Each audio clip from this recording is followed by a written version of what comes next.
Well, good day. Welcome to another episode of I Was Just Thinking. I'm Rudy Maxa. I'm a travel journalist and broadcaster, and every couple of weeks we talk with someone uh, related to travel in any number of ways. And today we've got a guest who has written a terrific book that I just finished reading. Um, let me start this way.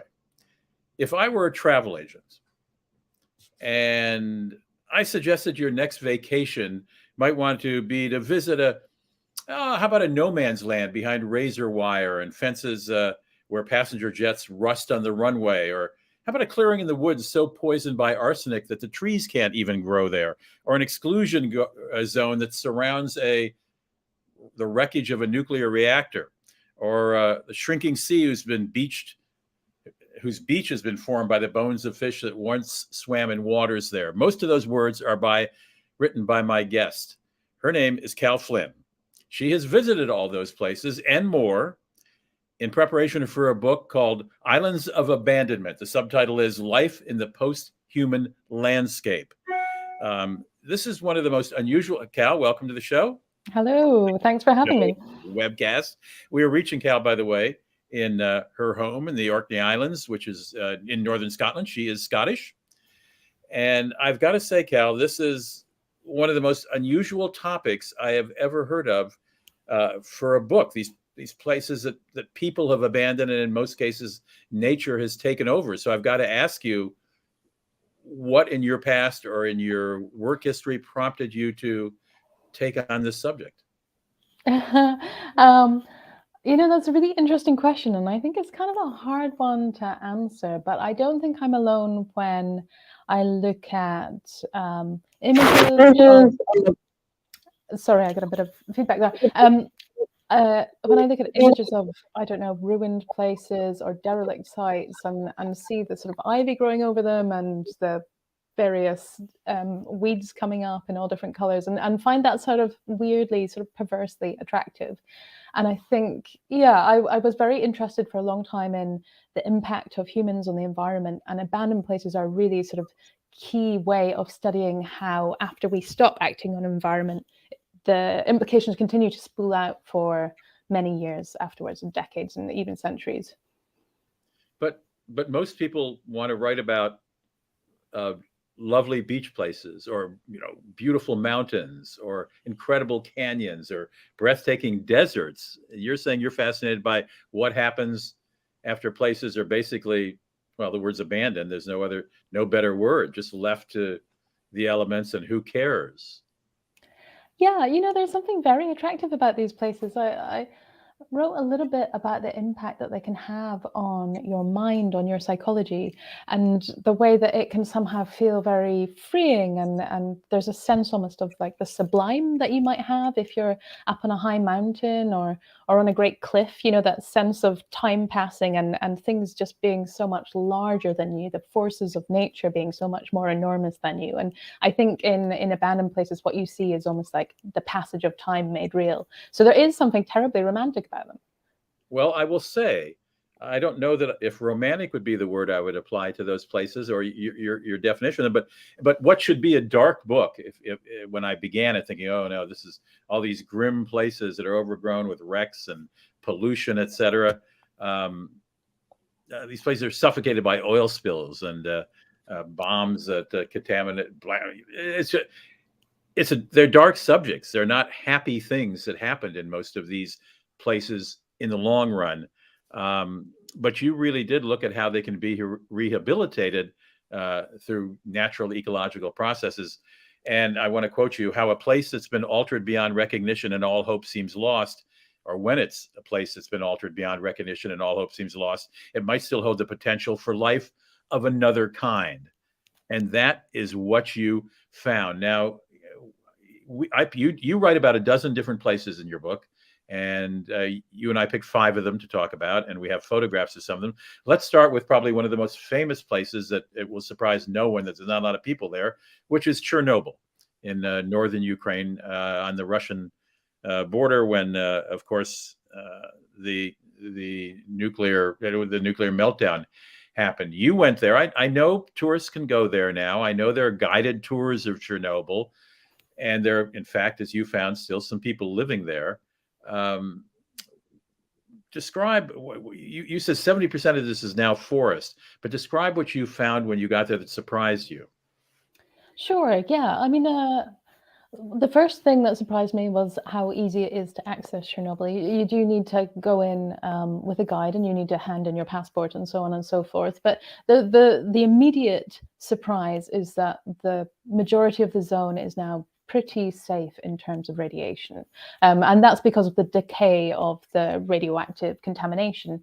All the various elements have decayed at different speeds, and most of the ones that we were most worried about in terms of human health, like iodine, have now decayed really quite a lot. So much of the zone you can go into as a tourist or as a journalist or anything that you want, but there are areas which are still very dangerous, and you really need to be probably a radio ecologist or perhaps working for the decommissioned plant to be allowed access to. Now, the thing that really strikes you when you get into Pripyat, which is the sleeper town, that was the sort of commuter town that was next to the power plant, is just the scale of it. It's really honestly like walking into a disaster movie, that sense of high-rise buildings, paint crumbling. You see, I don't know, plants sort of crawling behind the plaster in the walls. You see the beginning of the collapse. And that really is like a dystopian vision of the future. So I think it's a very striking and a very sort of emotional place to visit. I just want to be clear. I have not been there. I presume this is not like an amusement park. Nobody is charging you to go in there. Well, if you book onto A tour, tours, you know, you can pay to go on a tour, for example, or I went in, I had an interpreter, I had a driver. There was actually a small place to eat. Another surprising thing is there are actually people in there. You know, there are people working for the decommissioned plant. They tend to come in and out of the zone a little bit like working offshore. You might work a week on, a week off, or 2 weeks on or 2 weeks off to limit your exposure to the radiation in the area. what were we looking at? Excuse me for interrupting, but while that picture's in our mind, what are we looking at there? So here, this is a former sports hall. In Pripyat town, there are lots of very large-scale buildings. There's a big swimming pool, which is empty now, of course, but full of dry leaves. And this is like an indoor, well, you would call it soccer. And the next door to that, there was like a basketball court. And what you're seeing here is the wooden floors.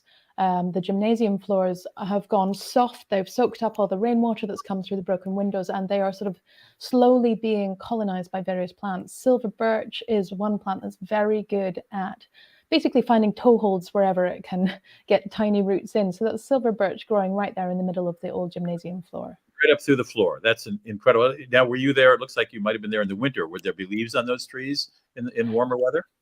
Yes, in warmer weather, it's very green, the zone, as you say, like 70% plus is now forest. It was largely agricultural land before, but I was there, yeah, when it was, I think it was November time. It was very snowy, very, very cold, lots of ice around. But yeah, you know, inside the buildings, a lot of ice building up on the windows inside. It's amazing, that tree growing through there. And I think, taking this from your book, I should remind folks that the Chernobyl area that was evacuated was about 1,600 square miles, and that included 2 major towns and 74 villages. And for a while, it was the most radioactive environment on Earth. I guess it still is technically, right? But the dead zone, as they would call it, as you say, is not dead at all. There's a tree growing up through the floor of a gymnasium. And you said there were elk. I mean, all kinds of animals. There were elk and wolves that howled at night, and lynx and deer and beavers and owls and brown bears were spotted there in 2014. I, remembering Chernobyl, because I'm an old guy, would not expect to know that right now. Yeah, I think so. And, you know, it's not an uncomplicated story of redemption. There's a lot of scientific discussion about how healthy the plants and animals are within the zone, and not only within the Ukraine, but across the border in Belarus. But I think overwhelmingly, the sense is that most animals, especially the animals that move around, tend to do quite well. And it's the smaller things, particularly invertebrates. There's a lot of questions over that. And there were some questions over whether swallows, for example, were thought to be suffering from albinism and so on. But the question is, are they healthy enough? Do they live long enough to breed? Can they keep their numbers up long enough for them to survive while the radiation is going down? And the answer at the moment does seem to be yes for the majority of species. And you met a gentleman, an elderly gentleman named Ivan, who had worked there when Chernobyl was an operating nuclear facility, and he was evacuated. But about a year later, he and his wife, gosh, they missed their old house and they moved back against probably all advice. Absolutely against advice, and they weren't alone. And I think that what their story really showed to me was just this really strong bond that we have to the sense of a place called home. They were rural people, they were farmers, small-scale farmers, and they'd been moved into high-rise blocks in Kiev, and they simply couldn't adjust to that way of life, and they would rather take the risk in the zone. And he raised cattle and chickens and grew vegetables. And that's how he and his wife survived. She died, I gather, a few years ago, but he's still hanging in there. Was he in his 80s? Late 80s, yes. He was quite frail, but I think at that stage, he and the other Samosuli, as they call it themselves, have decided that they're sort of old enough to sort of take the risk, and the Ukrainian government has decided to let them be, and indeed sends nurses round, and they now get pensions and so on because the government just decided to accept that they were there. So your story of Chernobyl seems to be the question of whether it's a radioactive wasteland, which it still is. Certainly, some are very seriously radioactive, or is it a safe haven for the regeneration of the landscape and wildlife? What do you think? And I think the answer is both. You answer both. That's right. Mm-hmm. Sorry, I remembered your book. You said the answer is both. I forgot. Just putting myself back. So. Let's go to Scotland. This island called Swona, which is a small island off the tip of the northern point of mainland Scotland, where you live. We're reaching you today in your home in Scotland, and apparently it was settled as early as 3,500 years ago by Neolithic farmers, and then Celtic missionaries came in, and then the Norsemen and women arrived in the 9th century. But by 18th century, there were only 9 families living there. By 1920s, fewer, because fishing was the main way of making money, and apparently the fishing market collapsed. And by 1927, only 1 family remained. That's the Rosies, and their home is called the Rose Cottage. Can you pick it up from there? What happened to the Rosies, and what happened to the Rose Cottage, which I know you went to see? Mm-hmm. Well, by the 70s, 2 brothers and a sister were left living on the island, the others either having married off or died, and they remained in Rose Cottage right up until really they were forced to leave due to ill health. And they moved across to family on the Orkney Islands, which is where I am, and decided to leave. Here we are. And they, I think, assuming that they would come back to the island, left their livestock on the island, including a small herd of cattle. And it was this herd of cattle that I was really interested to see. You can see the skeleton of one of the sort of that'd be a skeleton. So I think this is sort of 10 generations later. The cattle are still there. Those the Rosie family never returned, or certainly not permanently, and the cattle continued living wild on this tiny island, and have slowly sort of passed into, well, certainly you describe them as living feral. They have no real help, and they sort of live in the derelict buildings, and they eat seaweed in the winter when there's not very much vegetation. They were sort of expected to die out, and they simply didn't. And so they live there now, and every year or so a vet might go across with binoculars and sort of check on them and count them. But apart from that, they're just getting on with things. And I was really interested in that idea about when things might be considered wild again. Are they always feral? Kind of a philosophical question, really. And so I went across, I got dropped off, and I spent 24 hours on that island alone with the cattle outside, and I slept upstairs in one of the derelict buildings. And really, it was one of probably the most frightening nights of my life.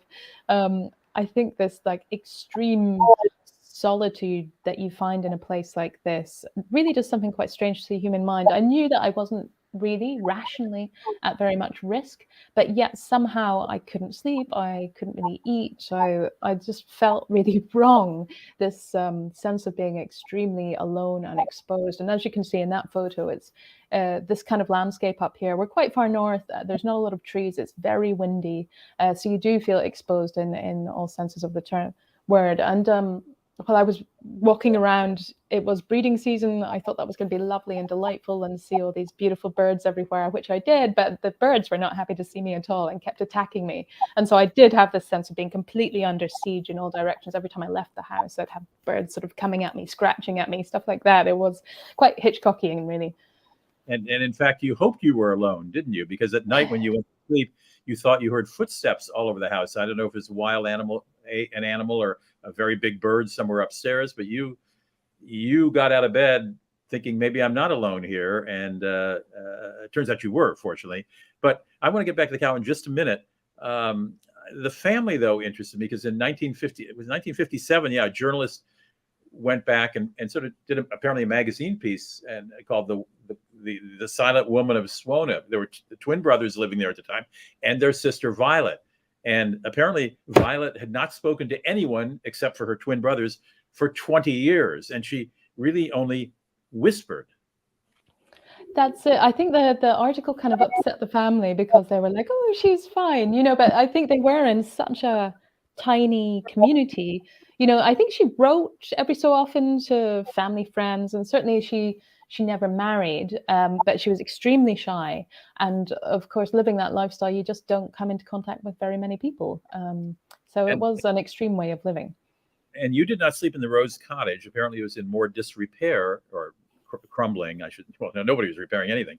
You slept in a different house, but in the Rose Cottage, the kitchen table was still set with a jar of jam and a box of biscuits. The beds were all neatly made, but of course it was crumbling and nature was taking over. That's right. There's sort of recently mud had come under the door and had sort of drawn back. So there was like a tide line over the kitchen table, and there was this sense of, there were still newspapers in the cupboard with dates on it of like a change of government in the late 1970s, a change of prime minister. It was a complete time capsule, and I'm quite sort of frightening place to be. I think I certainly wasn't the only person who's been on the island in the intervening period, but there's not been very many, and certainly it feels like a time capsule. Well, one person who's been back is this guy who's been studying the cows and how they've gone from being traditional farmed cows living on a farm behind fences to roaming around in packs and various bulls fighting to be the senior bull. There's a word for it, I'm sure, I can't think of it.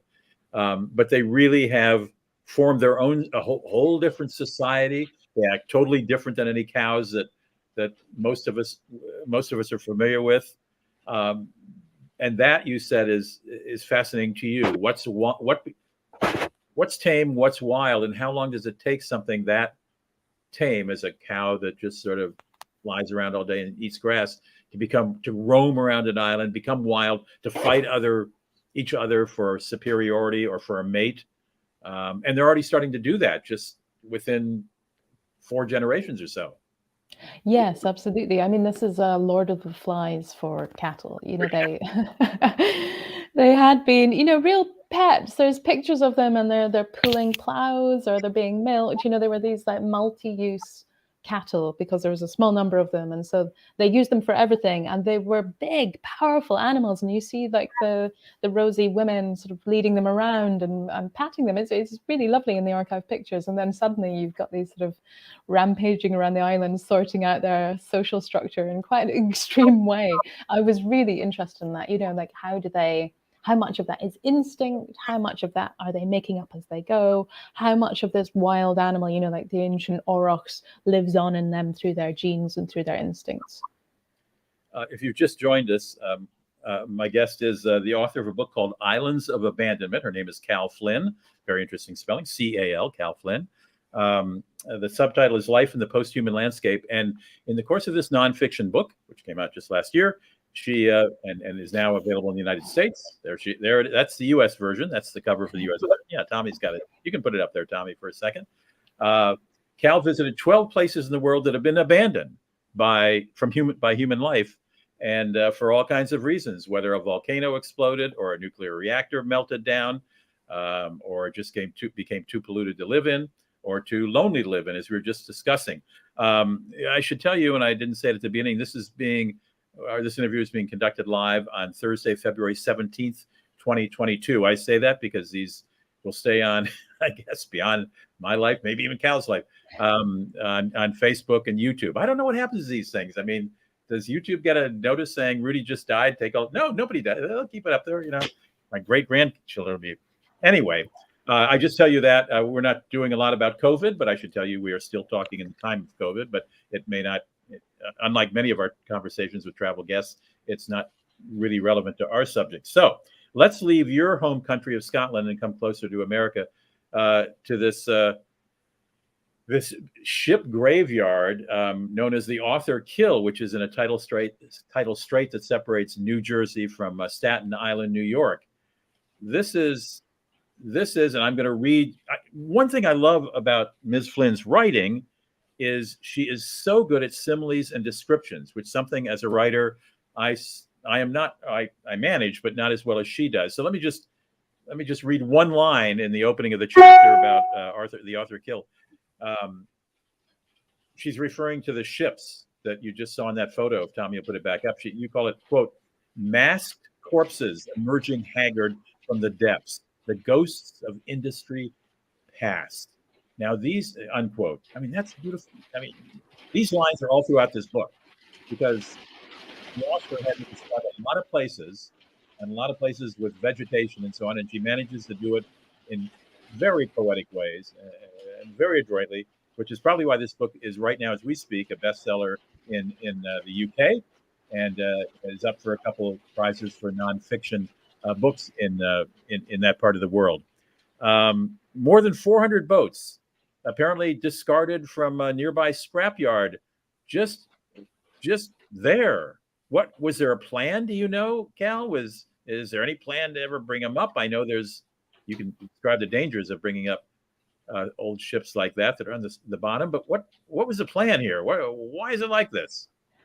Well, I understand that the original collection, I mean, it was the owner of the scrapyard who amassed them, but I think it was something of a passion. They really are sort of, they run the gamut of American shipping history, really. And so it is, I think the New York Times once described it as being like a sort of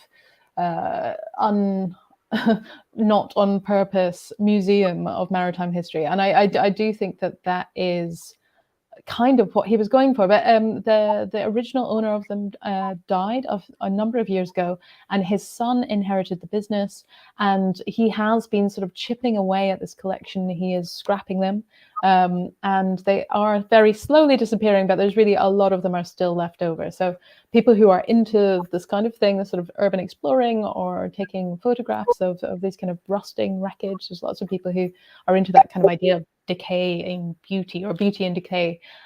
So it's a popular site. I don't think that's necessarily welcomed by the owner of these boats. He's not that keen on people going down. Right. Well, what makes it more complicated is this part of New Jersey used to be home to oil. You say oil refineries, tanneries, smelters, paint manufacturers, chemical and pharmaceutical manufacturers, all of whom threw everything into the water when they were done with their stuff. I mean, there was no sort of attempt to recycle or sequester. PCBs, DDT were produced at several sites in the lower Passaic River. Even Agent Orange in a plant nearby in Newark. You also call it legacy contamination from dioxin, one of the most toxic substances known to man. And it seems, and one of the problems with cleaning this up, I guess, in both the cases of the half-submerged boats we just saw in that photograph and others, is that stirring up the bottom of a river can bring years of those dioxins and poisons, the dioxin and poisons, other poisons, up, right? Yeah. So it is very dangerous, really, because they do settle and they settle in layers. And so if you are going to disturb those, you really need to think very carefully about it. So there are sort of other ship graveyards which are all up sort of Staten Island and different parts of that coastline along Newark Bay, where people have considered it and decided kind of not to touch it. And so there is that, as you mentioned, the Agent Orange site. So that's a Superfund site, and there is sort of plan to sort of dredge everything up and remove it and then bury it in these enormous sort of concrete lined tombs. I mean, it's very anxiety inducing, and some part of you thinks, well, I don't know, we just leave it. But then if there's an extreme weather event, that might also dredge it up in an uncontrolled way. So it's very difficult to know how to deal with this kind of contamination. But you stepped into that water, and there's signs everywhere saying, don't even get a drop on your tongue. And by all means, don't eat the fish. Now, the fact there are any fish there surprised me. But you said, and this is another new phrase for me, rapid evolution. Yeah, that's kind of why I was there. Poisons. Like there are a number of fish that are doing surprisingly well in Newark Bay. That would poison you if you drank a gulp of it. Yes, it's very bad for you. And so some things survive in there just because they're good at surviving. So they have things like types of crab that live there. They are just good at surviving in toxic environments. But the really interesting thing, so you don't want to eat those crabs. There's like one crab has got enough carcinogenic substances in it that it could kill a person. So there are signs up everywhere being like, do not fish, do not eat. And then what's really interesting are these fish that have moved back in. And so there's the mummichog, and this is normally considered to be a fish that's it dies quite quickly if there's a lot of waste in the water. So it's very surprising that they should turn up in one of the most polluted places in the US, in the world. And the reason that they are doing this is that they've managed to evolve a sort of immunity to these toxins in the water. They're not necessarily the healthiest fish in the world, but the fact that they survive at all is just incredible. And it shows how quickly evolution can happen if there's these very tight bottlenecks. But you did say that the crabs looked very juicy and looked very the blue shell crabs look great. I do remember reading in the New Yorker a few years back about somebody who was putting oysters in water nearby there because oysters filter and clean, and he was starting enormous oyster banks. I didn't see mention of that in your book. Did you come across that in your reportage? I didn't come across any while I was there, but I have heard about them. And yeah, that absolutely, the oysters are this sort of amazing natural filter. And the key thing is that you mustn't eat those oysters because the stuff that they're filtering out is definitely not good for people. Right. He was sort of putting them in water as nature's way of cleaning that water. Okay. Oh, and by the way, the Fresh Kills landfill, not far away, was the source of that syringe tide that some Americans might remember. Suddenly all these syringes were showing up on the beaches of the Jersey Shore back in 1988. So it's a tough town, that area in New Jersey. No question. All right, let's go to Michigan. Detroit.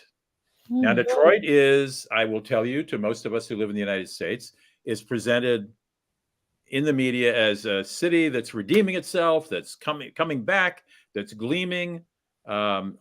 Ever since the Renken Center, whatever it was built in downtown, I haven't seen it, but I haven't been to Detroit in decades. But you saw that it ain't the whole story. And again, let me read your writing because it's better than I can say it. You drove by, and I quote you, tens of thousands of houses standing empty and falling apart. Shingles melting from roofs like hot icing. This is what I'm talking about in writing. Shingles melting from roof like hot icing. Brick effect house sliding from alignment. Sharp edge gaps where rotten buildings have been pulled like teeth. Well, if I could write like that, I could be a writer. I am a writer and I can't write like that. Unquote. I will stop quoting Cal here, but she does it so much better than I did. But you drove miles through abandoned neighborhoods. But you focused on the Packard automotive plant that's 3.5 million square feet, runs a half a mile along Grand Boulevard, used to employ 40,000 people, but shuttered in 1958. And tell us about your trip. Tell us about your trip there, and also what scraping is. Scrapping. Yeah, it's Is it scrapping? Of course it's scrapping. What am I thinking? Sure. I mean, like the thing about Detroit, I think, like what you were alluding to there, I think is absolutely the case that there are, huge areas of comeback. That what you get in a city like Detroit is an incredible variation locally. In terms of how the neighborhoods are doing. And what I zeroed in on in the Detroit chapter was, I suppose it's like the psychological impact of abandoned properties, of derelict buildings, because there's been a lot of discussion of that in Detroit over the years.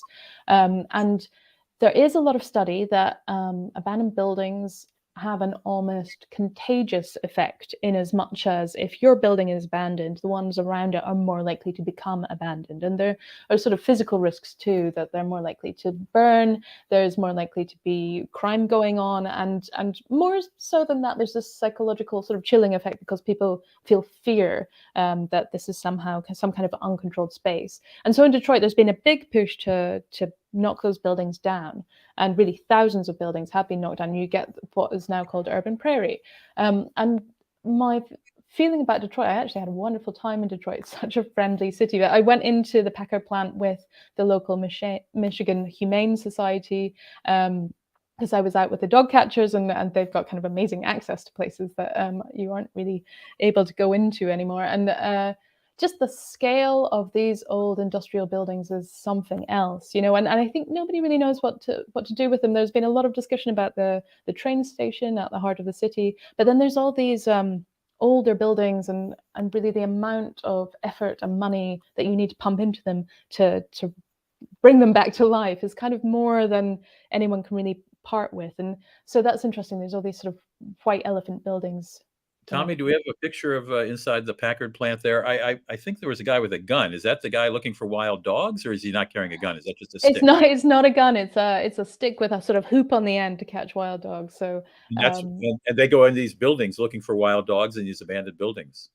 yeah, absolutely. They're often called by so the Packer plant now it has a sort of security team, although it's so big it's very difficult to keep an eye on it, everything. So they will Sure. call the Humane Society if they've got sort of packs of dogs around. Scrappers, what are they? Yeah, so the really interesting thing, if you go to somewhere like Detroit, where there have been a lot of abandoned buildings in close proximity, is that there's this whole sort of black market industry has popped up of how these buildings are sort of taken apart. So some people might buy buildings on purpose to scrap them for parts, but more often, especially with residential buildings, you will find that people just break in and then they start taking down, for example, aluminium sidings, or they might take out the sort of heating, copper pipes, anything like this. And so it happens very quickly in a big city, Yeah, you just because of the number of people who are interested in doing that. you mentioned that you've got about 24 hours after a home is abandoned, or a plant. Obviously, the Packard plant is huge. That kept a lot of scrappers busy for a long while. But you wrote in your book that you have about 24 hours after you abandon a building before the scrappers show up and start stripping it. I think that's the key thing for people who own properties in Detroit or are neighbored by properties in Detroit that become empty, is to almost try and keep them looking occupied for as long as possible, because otherwise people come in. And so there's this sense of, I spoke to a woman who lived there who had been sort of hanging up what she described as like rags in the window, to make it look like there were still curtains in her neighbor's house, even though it had been empty for a long time. And so she was desperately sort of trying to keep it looking occupied so that nobody would realize it was abandoned. Remind me, what is the Glasgow effect? Is that So I likened what was happening in Detroit, and particularly in terms of public health, to what has happened in Glasgow in Scotland, where I'm from. And so Glasgow has become quite notorious for ill health, and somehow more so than you would expect, even given the high poverty levels. And uh, over time, it was initially called the Glasgow effect because it was like a mystery, why people seem to be doing so badly, especially, I don't know, things like heart problems, but also mental health. And people were just dying too soon, and it didn't seem to be accountable. Um, Over the years, they seem to have picked this sort of formula apart. And one of the effects was the presence of derelict buildings. It does really have a very powerful impact on people, Wow. just sort of living in the shadow of these buildings, and that sort of fear and stress. And also, well, I suppose industrial waste actually in these buildings as well. That is a genuine thing. And also, you have these sort of efforts to sort of socially shake things up. Governments come in and they create these sort of top-down things. They might remove families. In Glasgow, a lot of young families were moved out to what was called new towns, and these were like brand new settlements that they created, kind of a little bit out in the sticks, and they were sort of very green and all of this and very modern. They didn't always totally work. There's something a little bit odd and artificial about them.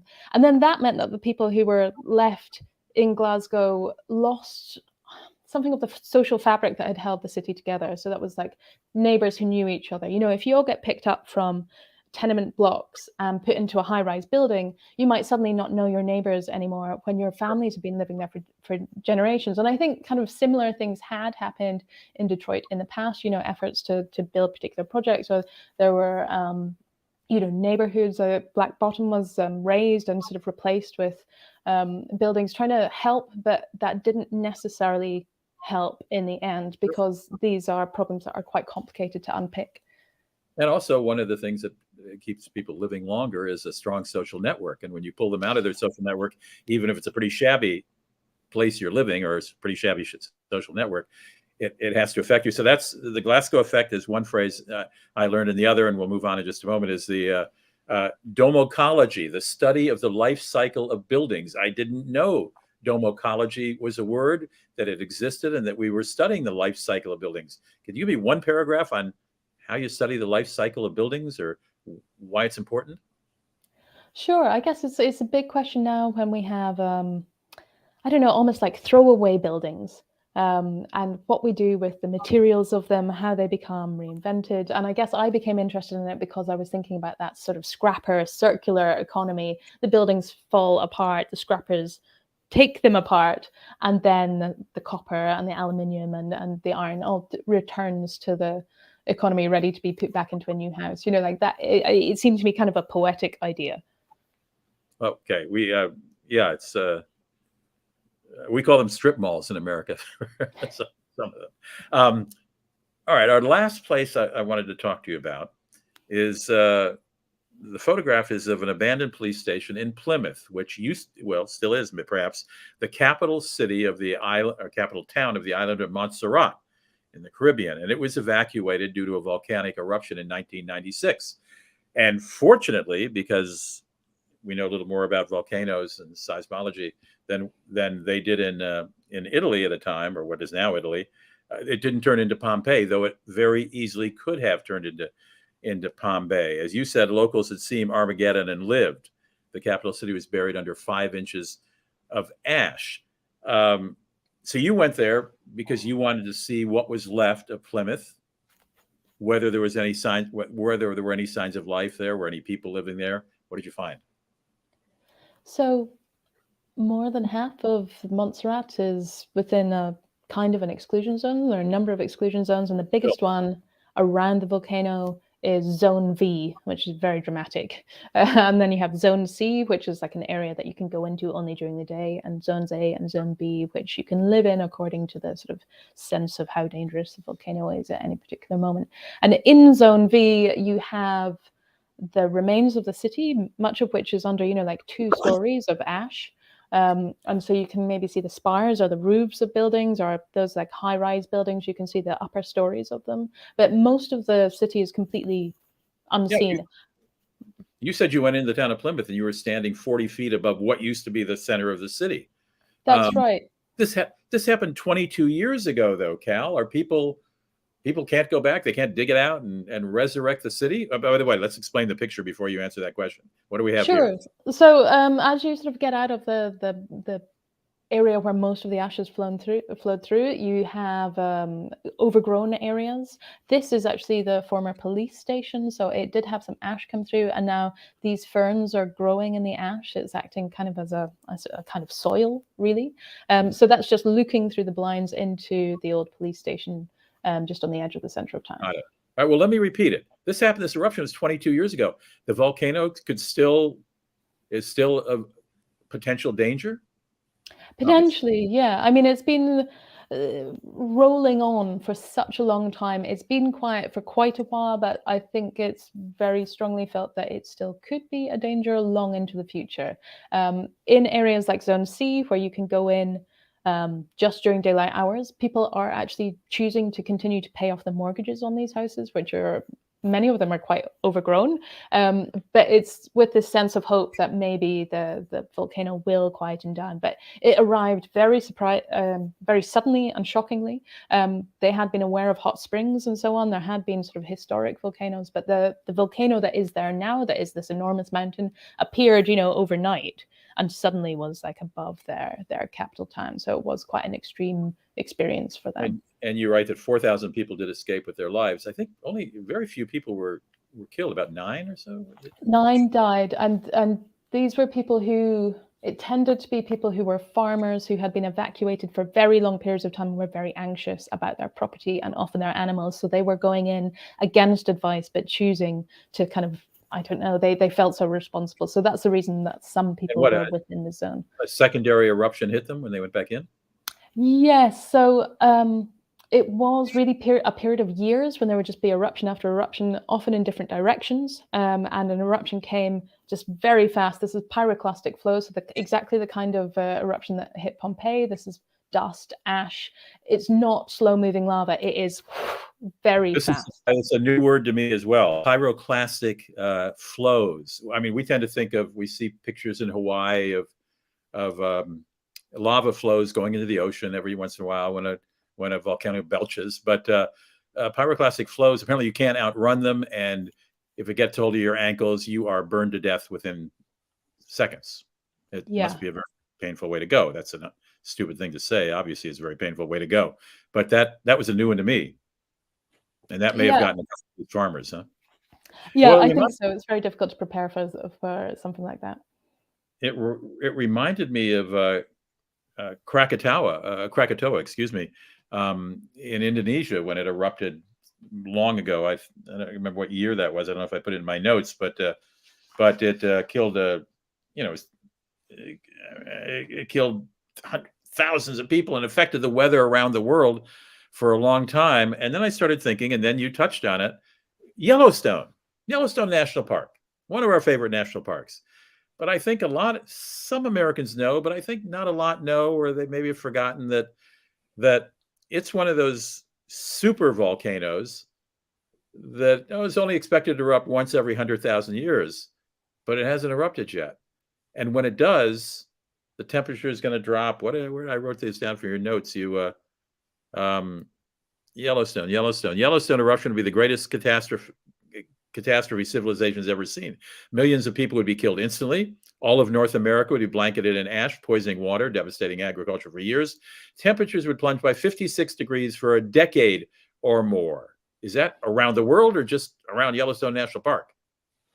I think, although it's been a while since I wrote that, I think that is average global temperature. I'm sorry?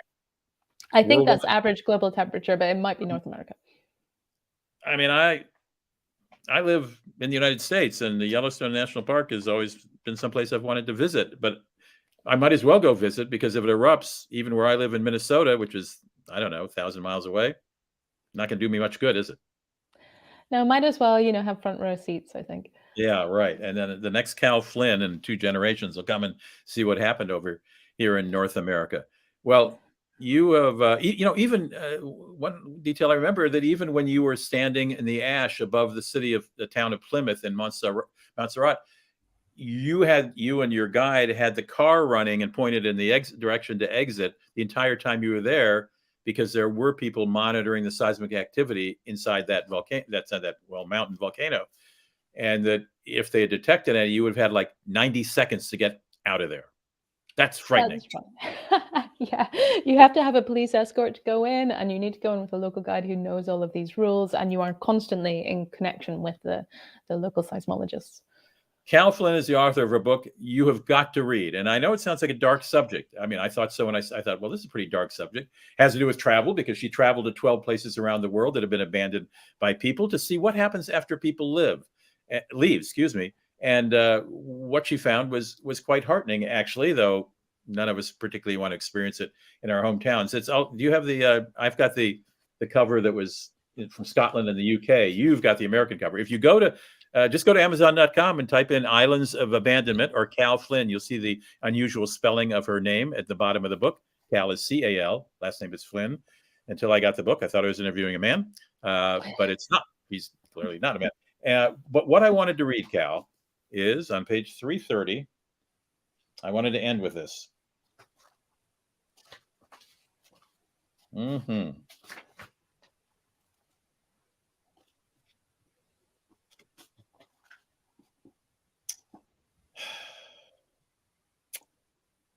I'm quoting Cal Flyn here. While I've been writing this book, fires have burnt huge swaths of the Amazon, the lungs of the planet, as we call it, and millions of hectares in Australia. In Australia alone, those fires released 400 million tons of carbon, more than the country's annual emissions. They too release vast amounts of soot and carbon dioxide, reducing the planet's reflectivity and sealing it in heat. In the US, the National Oceanic and Atmospheric Administration reported that the world's permafrost is now thought to be emitting between 300 and 600 million tons of carbon dioxide every year as it thaws. Such factors are what we must fear most: feedback loops that lock in the climate's descent. It may already have begun. The enemy might already be inside the walls, but we must find faith enough to fight. Heck of an ending, Cal. Heck of a book. Thank you so much for, I mean, I respect your travels to these 12 places. I think it was a brilliant idea, but if you had come to me before starting and say, here's what I want to do, I go, well, no one's going to publish that book. And here it is, a bestseller on that side of the Atlantic, and certainly a good seller here, and should be better because everybody should read it. Thank you so much for joining me. I really appreciate it. Thank you so much for having me on. It's been a pleasure. Thanks. Take care. The book again is The Islands of Abandonment by Cal Flyn, C-A-L-F-L-Y-N. It's available on Amazon, $18.95, I believe, in hardback. And it's a fascinating read, fascinating story of 12 places around the world that bad things have happened and people have left, yet life does regenerate. We'll be back in a couple of weeks. Don't know who my guest is quite yet, but we'll figure it out. Thank you for joining me today. If you don't subscribe to my travel newsletter, it's free. I publish it every 2 weeks, just like this webcast, and put in what's hot and gossip, what countries you can go to, what's going on with frequent flyer points and airline miles, and a little bit about my travels and some restaurants I might discover in various places.